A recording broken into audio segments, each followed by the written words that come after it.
Death and the King's Horseman by Wole Soyinka. Introduction. Brief biography of Wole Soyinka. Soyinka grew up in British-ruled Nigeria. His family was relatively well off. His father was an Anglican minister and the headmaster of a religious school, which meant the family had access to electricity and radio at home.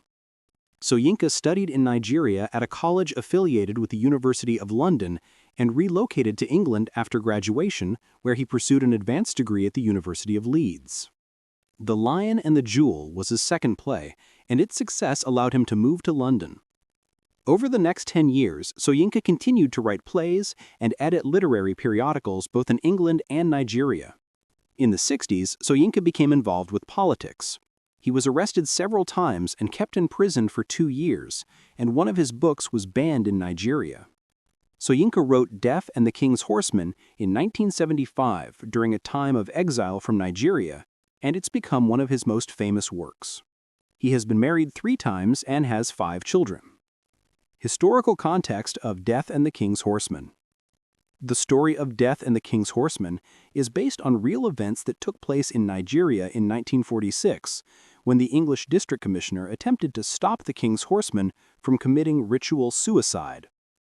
Several historians have noted, however, that the tradition of the King's Horseman following the king to the afterlife isn't actually rooted in religious necessity, and that at the time, the King's Horseman not being able to commit suicide wouldn't have rocked the community as much as Ellison's failure does in the play. The Egungun costumes that the Pilkingses wear are part of the Yoruba religious tradition. The costumes are worn so that the wearer can channel ancestors. This is why Amusa insists that he's actually looking at the dead when he looks at the costumes. Other books related to Death and the King's Horseman. Many of Wole Soyinka's plays and novels consider similar themes as Death and the King's Horseman, in particular the difficult relationship between traditional Nigerian culture and Western modernization. His other works include his early play The Lion and the Jewel, his novel Season of Anime, and the memoir Ake, The Years of Childhood. Chimamanda Ngozi Adichie is another well-known Nigerian novelist who considers the intersections between traditional Nigerian culture and Western influence, though in a later time period in Nigerian history. The play Oba Wajah, which was written by Duro Ladipo and published in the Yoruba language, deals with the same historical event as Death and the King's Horseman. Summary. Near the end of the day, Ellison, the King's Horseman, dances through the market. He's eager to reach the market and assures his praise singer that he just wants to be in the market among the women where he's happy. The praise singer makes sure that Ellison still plans to die later. Ellison assures him that he's happy to die, but now he wants the women to dress him in fine clothes and enjoy life. To show the praise singer how serious he is about dying, Ellison dances and chants the story of the Not I bird. The bird goes around to all people, animals, and gods, telling them it's time to die. All the beings tell the bird they're not ready and hide away, but Ellison says that when the bird came for him, he told it he'd be right along. As Ellison tells this story, the women of the market, including Yayaloja, surround him and dance with him. He and the women perform a call and response chant, in which he assures them that he's going to die. Ellison, the women, and the praise singer discuss how honorable Ellison is, but Ellison takes offense when the women praise him. They're not sure what they said wrong, but Ellison finally admits that he just wants them to dress him in fine clothes. Ellison catches sight of something in the distance, and the distraction, a beautiful young woman, walks into the market. The praise singer thinks that Ellison is going crazy when he begins to talk about possibly being dead already. They discuss Ellison's reputation as a ladies' man, and Ellison asks about who the woman was. Iyaloja hesitantly explains that the woman is already engaged. This annoys Ellison, but he persists and says that since it's his last day on Earth, he should be allowed to marry her, conceive a child with her, and leave this as a parting gift. Though Iyaloja tries to convince Ellison that this is a bad idea, she finally gives in. Later that evening, at the district officer's house, Simon Pilkings and his wife Jane tango through their living room. They're dressed in Egungun costumes. The local sergeant Amusa arrives with news, but is distraught when he sees the Egungun. He refuses to look at Pilkings or tell him anything, which makes Pilkings very angry. especially since Amusa is a Muslim and, in Pilkings' understanding, shouldn't be upset about this. Finally, Pilkings tells Amusa just to write down his report. Amusa's report is disturbing. Ellison plans to commit death, which Amusa says is a criminal offense. Pilkings and Jane believe Ellison is going to murder someone, and Jane suggests they skip the costume ball later to deal with this. Pilkings decides to just arrest Ellison. They call for their houseboy Joseph, who explains that Ellison is going to kill himself so he can accompany the king, who died a month ago, to the afterlife. Pilkings sighs. He has history with Ellison. He snuck out Ellison's oldest son, Olunde, and sent him to England to train as a doctor 4 years ago, despite Ellison insisting that Olunde needed to stay for some ritual. They reason that this is the ritual, and Jane realizes that Olunde would be the next king's horseman. Joseph excuses himself when Pilkings calls the natives devious bastards. Pilkings calls Joseph back to explain what the drumming is about, and is angry when Joseph says he can't tell. It sounds both like a wedding and a death. Joseph leaves again, and Jane declares that they need to stay home and deal with this. Pilkings sends Joseph to the police station with a note, tells Jane to put her costume back on, and shares that the prince is going to be at the ball, so they have to go. Back in the market, Amusa and his constables try to get through a group of women to enter a stall that's draped in rich cloth. The women insult Amusa for working for the English, mock his virility, and accuse him of trespassing. They refuse to let him any closer to Ellison and say that Ellison will prove himself more powerful than the white men by killing himself. Ialoja arrives to mediate the situation, but joins the women in insulting Amusa. Several young girls take matters into their own hands. They steal the officers' batons and hats, and then act out a scene in which they're Englishmen discussing the lying natives and the horrendous weather. This insults and embarrasses Amusa, but Ialoja refuses to come to his defense. Finally, Amusa and his constables leave. The women dance and celebrate the girls as Ellison steps out of the stall. He has just had sex with his new wife and says that the future lies in his child that the bride will bear. Ellison begins to listen to the drums, narrate what's happening, and dance toward death. The women dance with him as he says that the king's dog and horse are dying, and then the praise singer reminds Ellison of what he must do.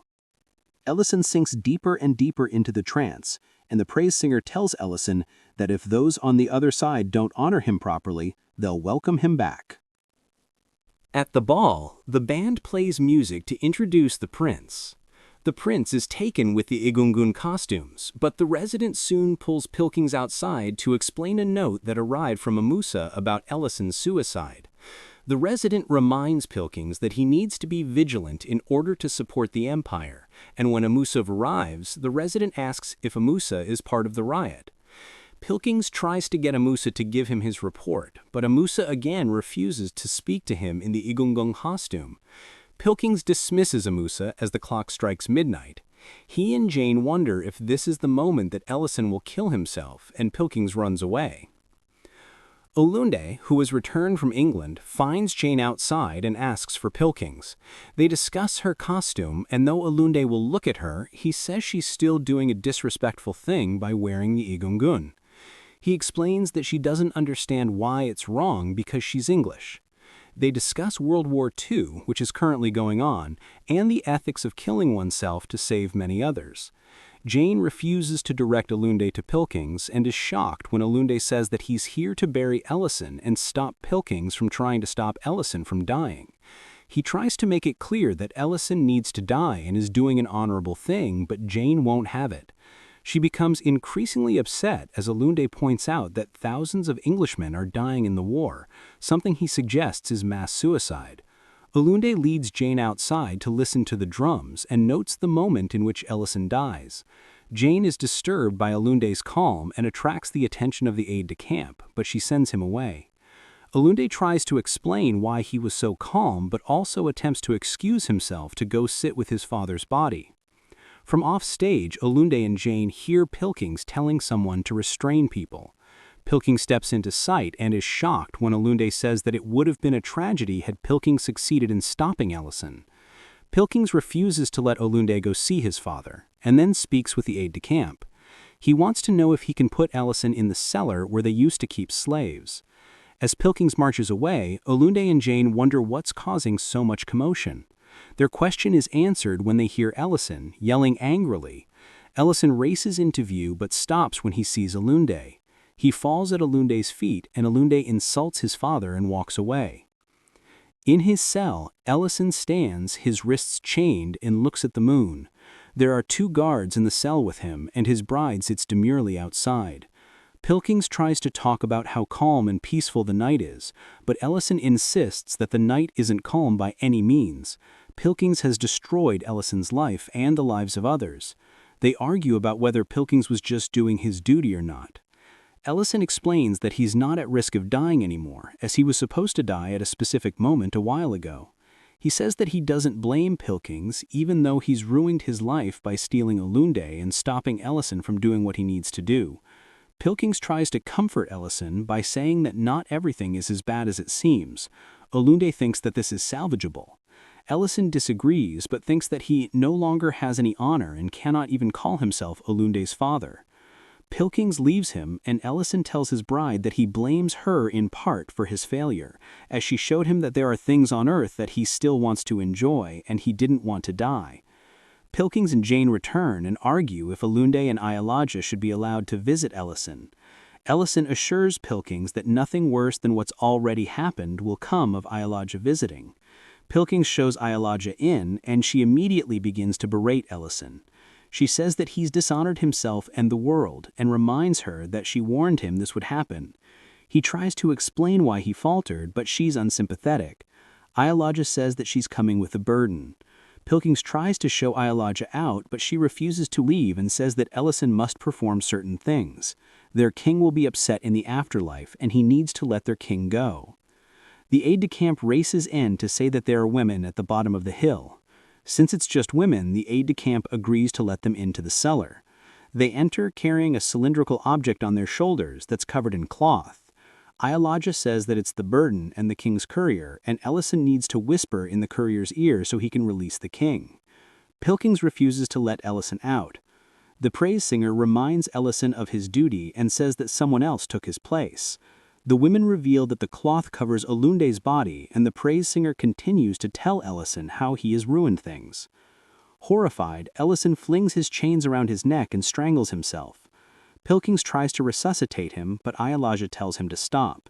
When he asks if this is what she wanted, Ayalaja answers that this is what Pilkings gets when he doesn't respect the customs of others surrounding death.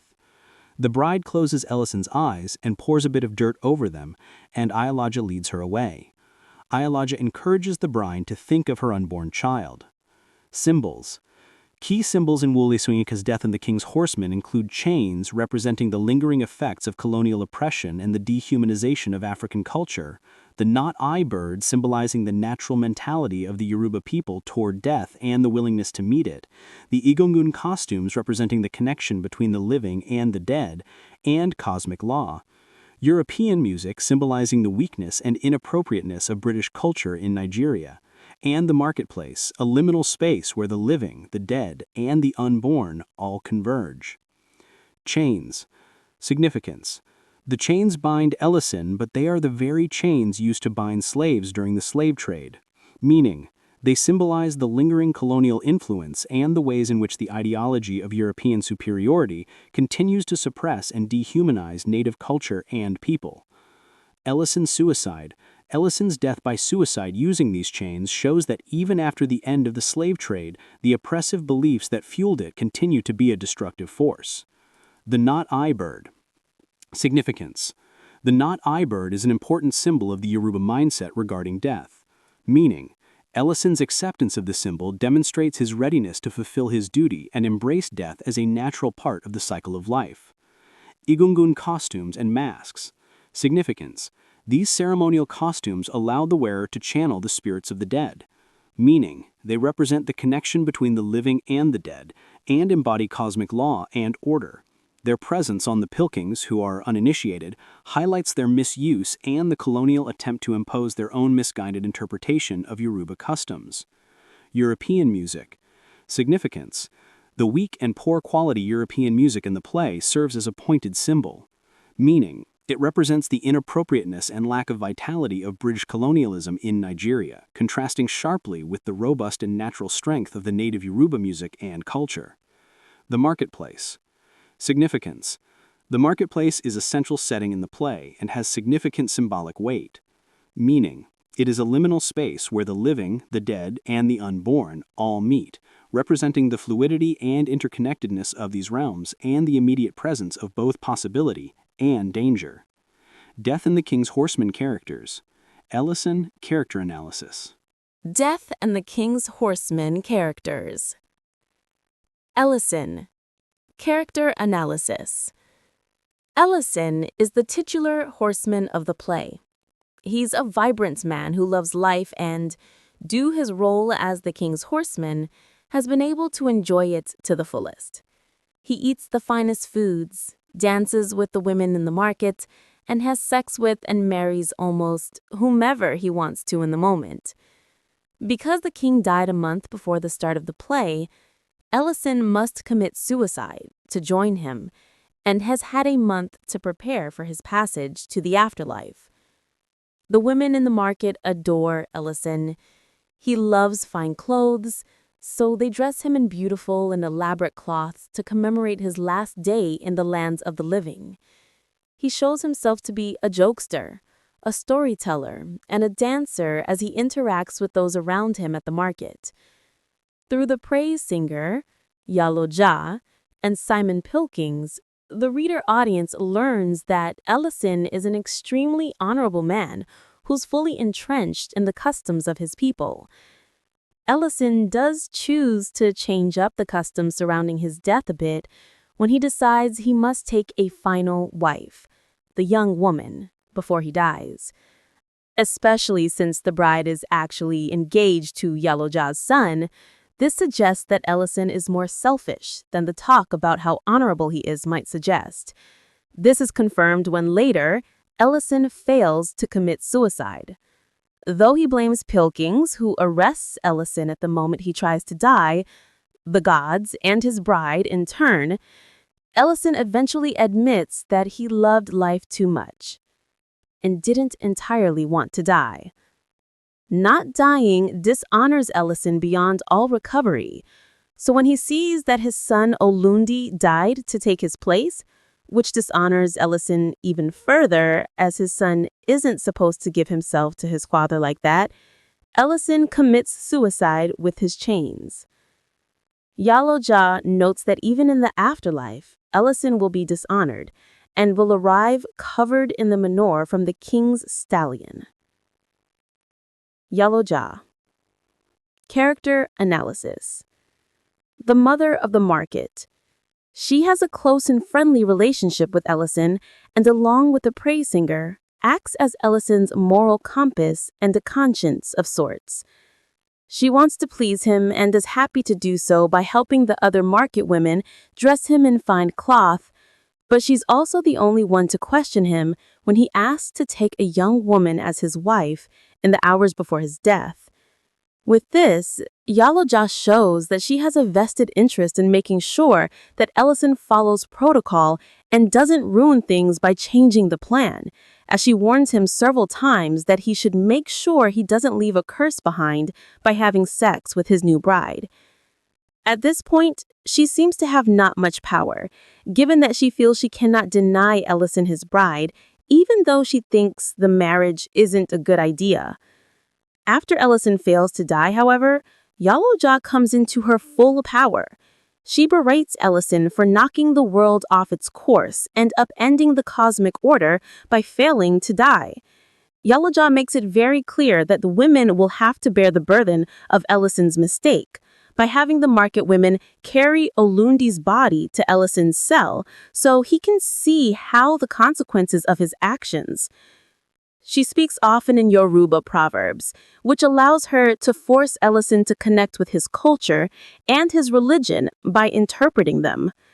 After Ellison dies, Yaloja blames Pilkings for killing Ellison and creating an environment in which Ellison failed, and where a disaster like Olundi's suicide could happen. However, Yaloja also shows that she recognizes the importance of looking forward, not backward, when she tells the bride to think of her unborn child, not the living or the dead. Simon Pilking's character analysis. The district officer in the colonial Nigerian city of Oyo. He's self-important, pompous, and has no time for the native religious practices, which he refers to as nonsense and mumbo-jumbo. Because he thinks so little of the Yoruba religion and the people, he sees no problem with wearing the egungun to a costume party a few weeks after confiscating the costumes from the leaders of the egungun cult of the dead. Pilkings is cruel and callous to everyone who is, or who he believes is, below him in the hierarchy. This includes Alison and Amusa, as well as his wife, Jane.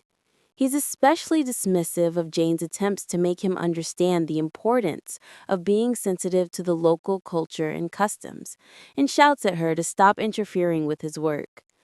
Pilkings only takes Alison's suicide so seriously because the Prince of England is visiting, and because of that, Pilkings feels that he has to look competent and in control in front of his superiors.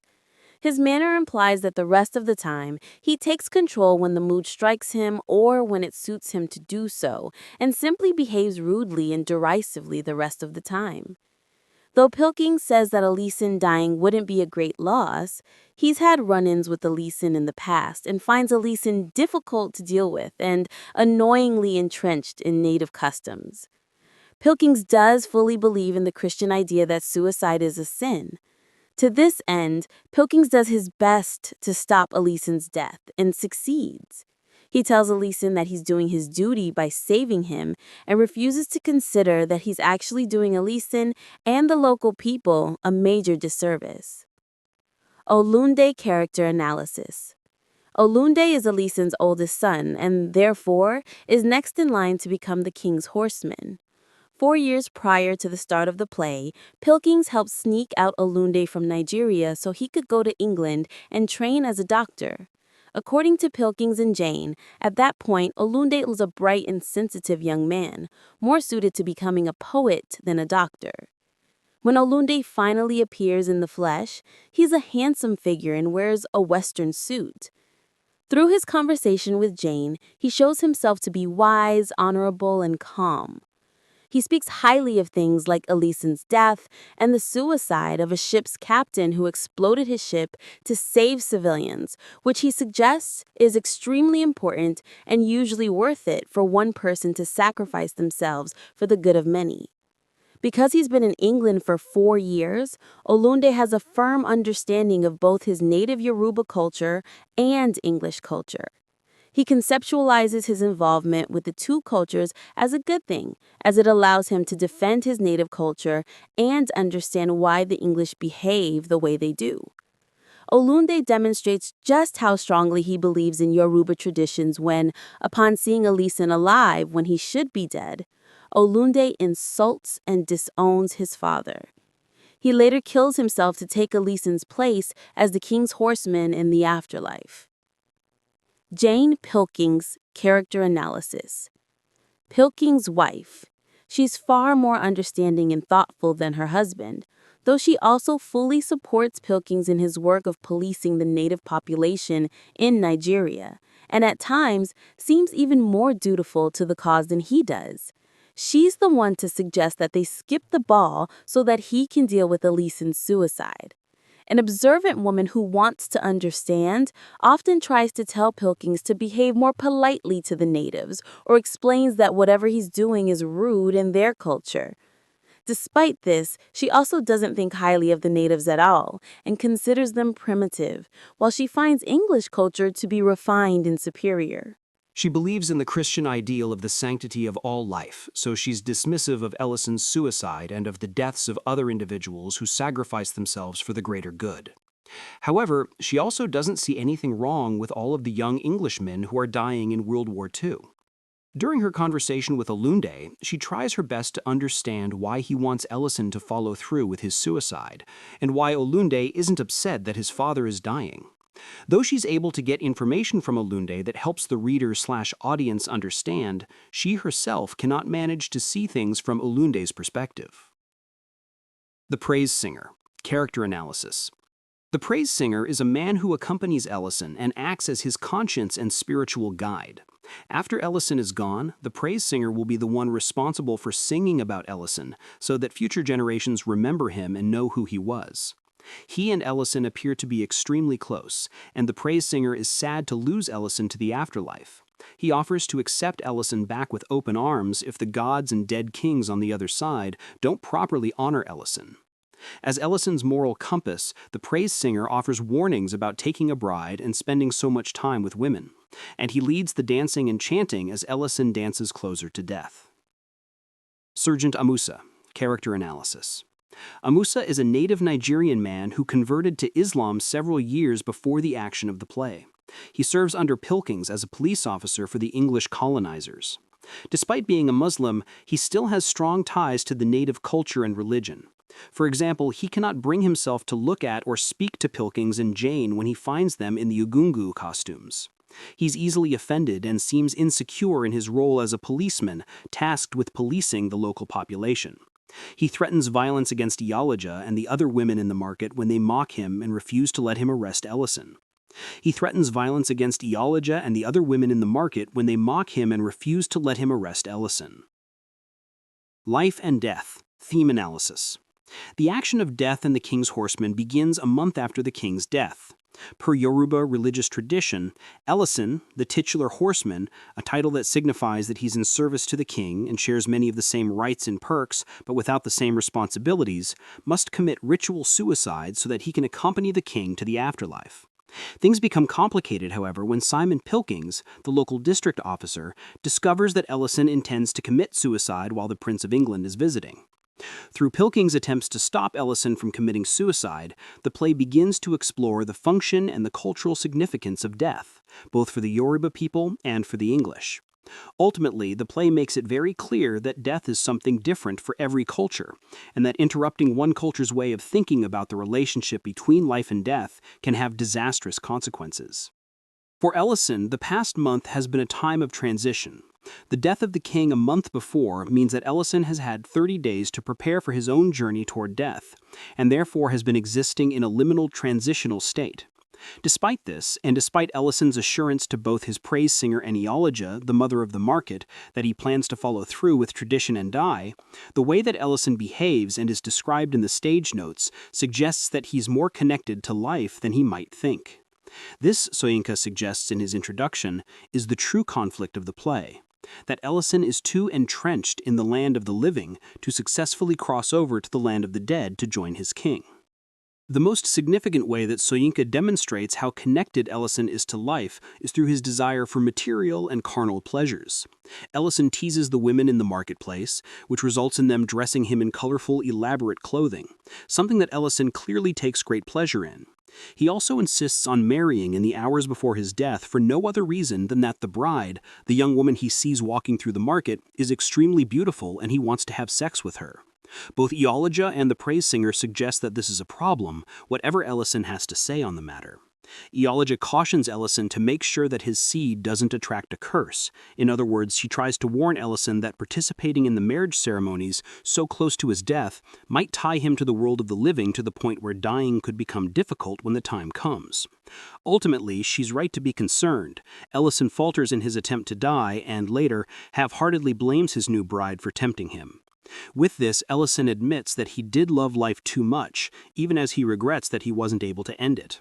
Despite Ellison's struggles to end his life, the way that the Yoruba people speak about death casts death as something not only inevitable but honorable, especially when, as was supposed to be Ellison's case, a person has the ability to prepare for and embrace their coming death.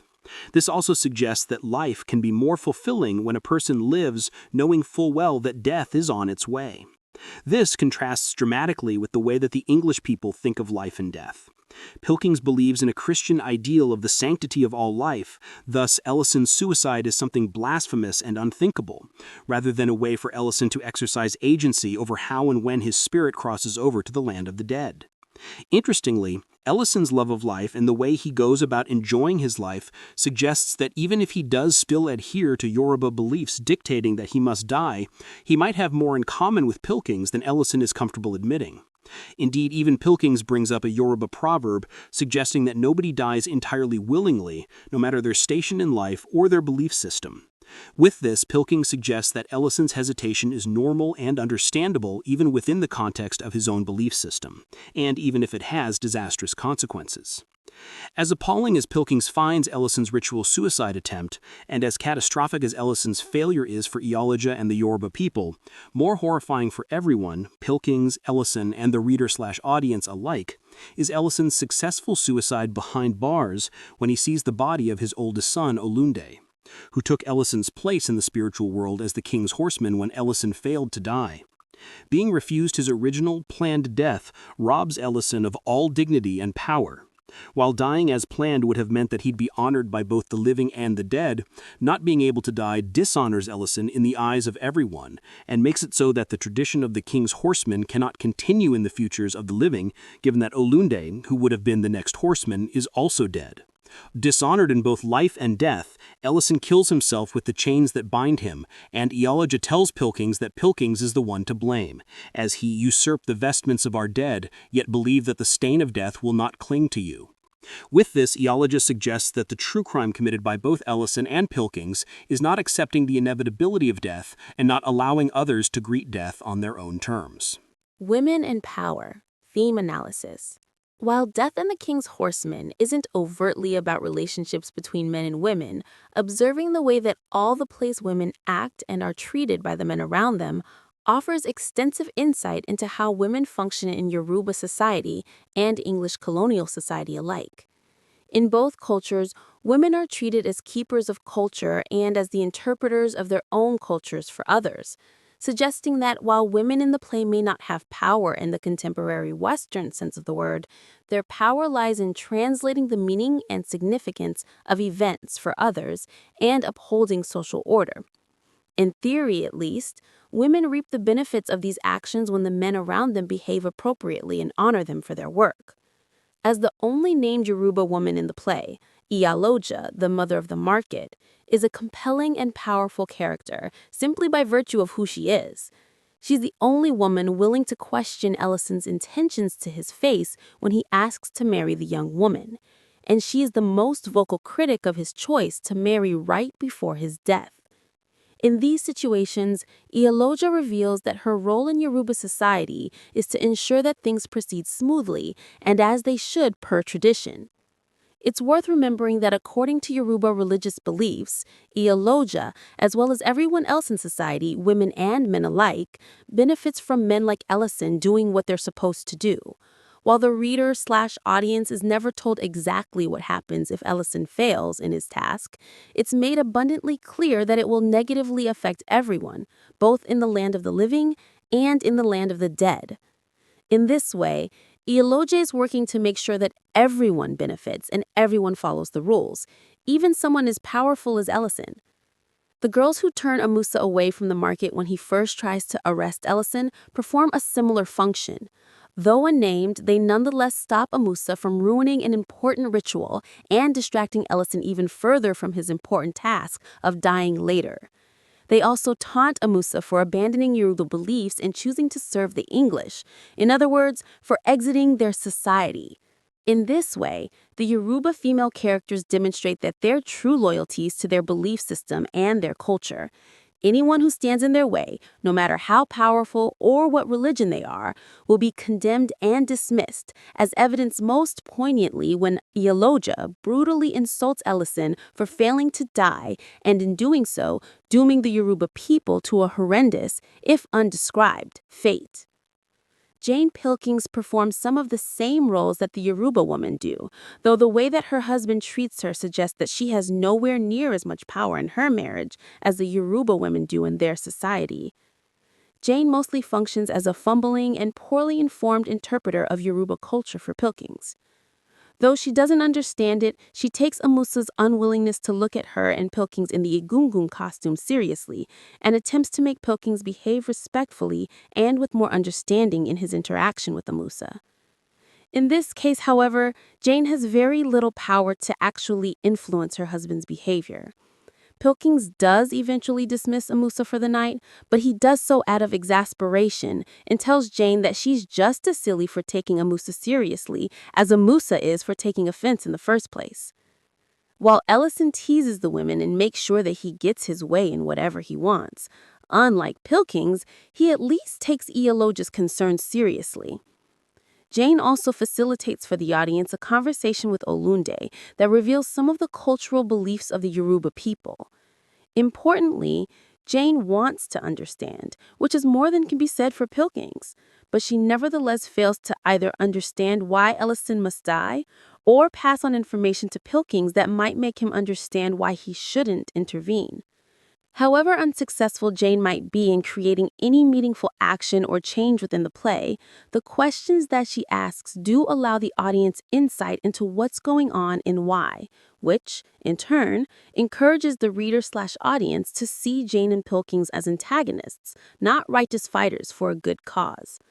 Put another way, though female characters as a group don't necessarily enjoy any power that comes through action, their power is in what they say and what they can do with their words. Unlike the male characters, they can help others understand. Given that all the male characters are unsuccessful in carrying out their goals, Pilkings doesn't stop Ellison from killing himself. Ellison cannot kill himself in the proper manner, and Olune can't go on to be a doctor or the king's horseman. The play elevates the power of speech and communication over action and suggests that it's only thanks to those who play an interpretive role that society will function properly. Duty and collective responsibility. Theme analysis. Death and the King's Horseman is extremely interested in exploring what it means to be dutiful and honorable to oneself, to one's people, and to one's spiritual beliefs. Given that duty is what drives Ellison in his attempts to commit suicide and is also what drives Pilkings' attempts to stop Ellison, it's worth considering the ways in which the respective duties of these two men and their two cultures mirror each other. Though the play is upfront both in its introduction and in the text itself to show that Pilkings is inarguably wrong to try to stop Ellison from killing himself, it nonetheless suggests that the fault of both men was acting selfishly rather than acting for the greater and collective good, that is, doing their duty to others. It's important to keep in mind that while none of the play's characters explain what would happen if Ellison fails in his suicide attempt, Ioloja, Olunde, and the praise singer all say at various points that the results would be disastrous. Olunde points out that while Pilkings fears a riot if Ellison succeeds, he actually should fear a riot if Ellison doesn't. Ellison's death is important enough to the Yoruba people that denying it to them is extremely dangerous. Despite the fact that Ellison is aware of the importance of his death and knows that it's the only way to maintain this cosmic order, he nonetheless chooses to behave selfishly in his final hours by marrying the young woman he sees in the market. Notably, there's no ceremonial or spiritual reason why Ellison decides he must have this young woman. And indeed, the woman is engaged, and Ellison marries out from under her fiancé, who was Ioloja's son. With this, Ellison not only upends the equilibrium of the community by denying Ioloja's son his bride, he does so for no other reason than his own pleasure. Because he later blames his inability to follow through with his suicide on his bride, this suggests that Ellison's downfall was his decision to behave selfishly rather than die for the greater good. As the district officer, Pilkings is tasked with maintaining order in the colony, primarily by stamping out the local religion and replacing it with Christianity. However, the way that Pilkings behaves suggests that while he doesn't respect the local people and their religions at any time, he has even less respect for them when someone is watching.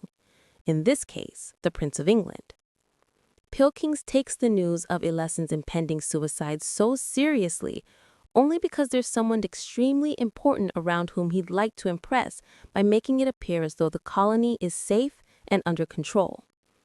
This is something that, in the context of the logic and goals of a colonial power, Pilkings should be trying to do all the time in order to properly serve the British Empire.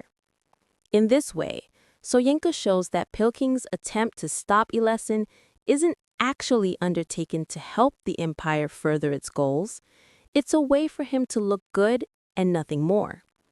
His failure to either stop Elesin or impress the prince shows that performing one's duty only when it's convenient is wildly ineffective and misguided.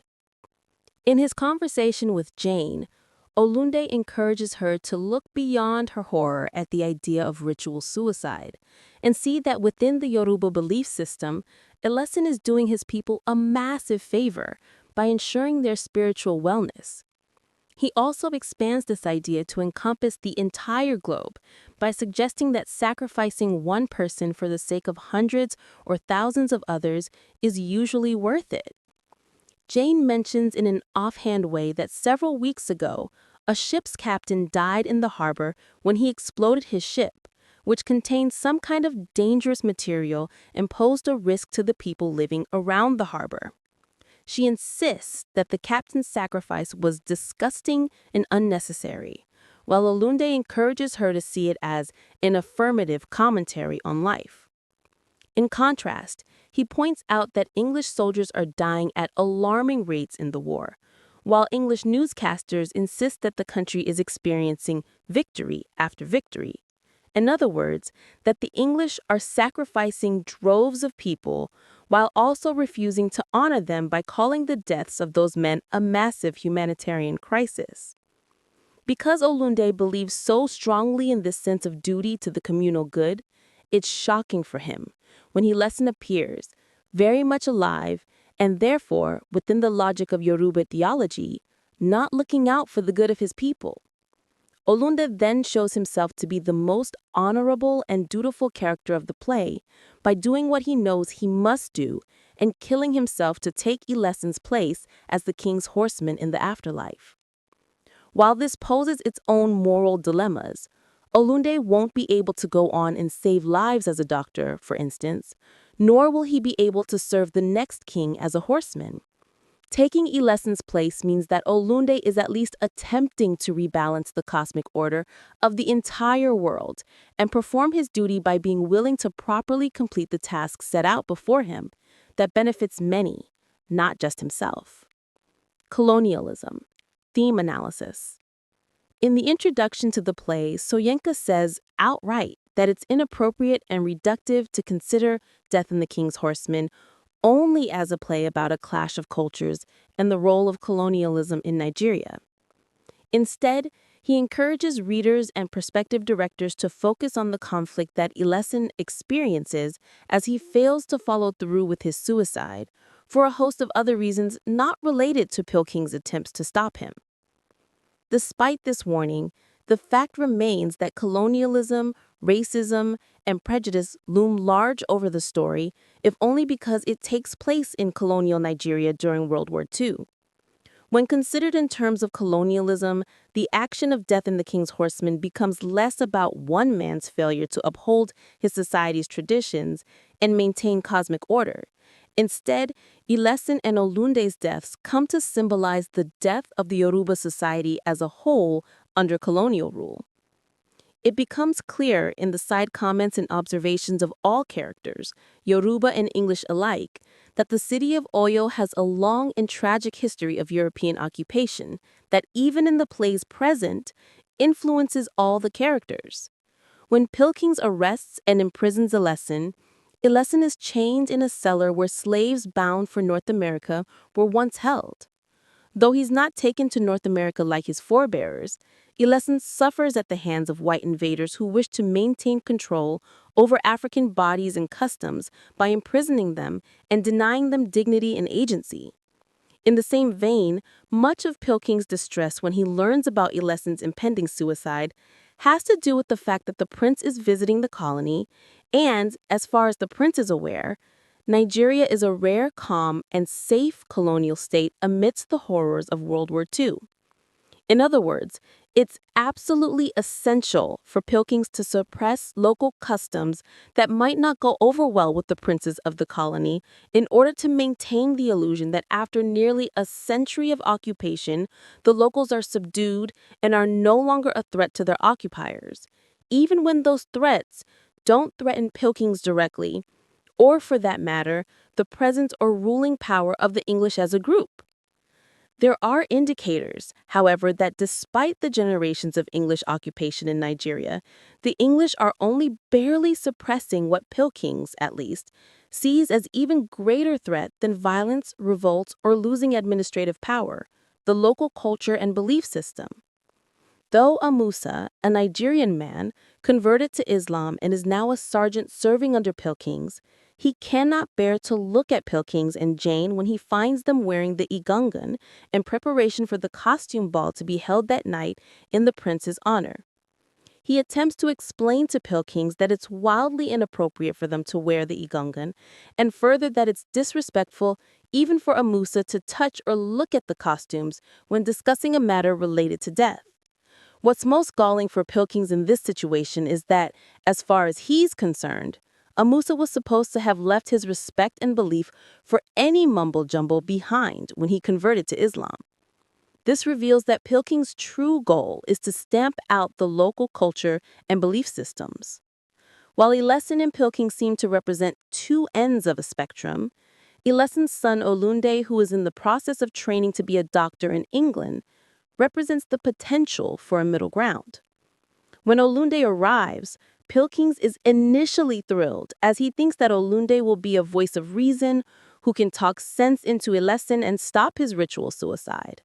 But despite 4 years of life and training in England, Olunde calmly explains that he only returned to Nigeria to bury his father. He explains that the ritual will go on no matter what anyone says to the contrary, and furthermore, that it's essential that it happen. This suggests that, like Amusa, Olunde still respects and understands the belief system he grew up with, even as he steps firmly into the Western world by training as a doctor. His time in England doesn't compromise his knowledge that, upon his father's death, he needs to bury his father and perform rituals reserved for a firstborn son. Olunde's suicide after Eleson's failure then becomes indicative of Olunde's belief in the importance of maintaining these traditions and making sure that, at least in the cosmic realm, the culture persists properly. The fact that both Eleson and Olunde die, and especially that Olunde dies without ever becoming the king's horseman in an official capacity, and without leaving behind children of his own, makes it so that the custom cannot continue into the next generation. Through Olunde's insights into both Yoruba and English culture, the play suggests that there's massive potential for cross-cultural understanding through education and a desire to learn, while through his death, the play drives home the massive human and cultural consequences of elevating the beliefs of the colonizers over those of the colonized, a cost that harms everyone in the long run.